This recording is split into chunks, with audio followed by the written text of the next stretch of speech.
Ready to transform your Xbox Twitch streams from basic broadcasts to professional productions? First, head to the Microsoft Store on your Xbox and search for Streamlabs. Yes, Streamlabs is available directly on Xbox now. Download and install the Streamlabs app.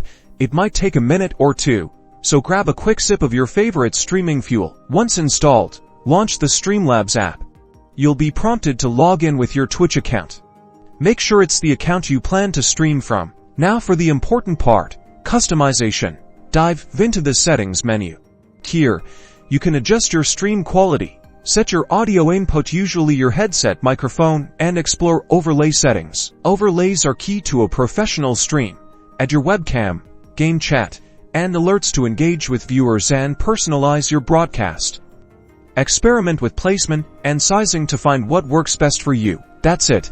You're now set up to stream directly to Twitch with Streamlabs on your Xbox. Remember to tweak your settings and overlays to create a unique and engaging experience for your viewers. Now go live and show the world what you've got.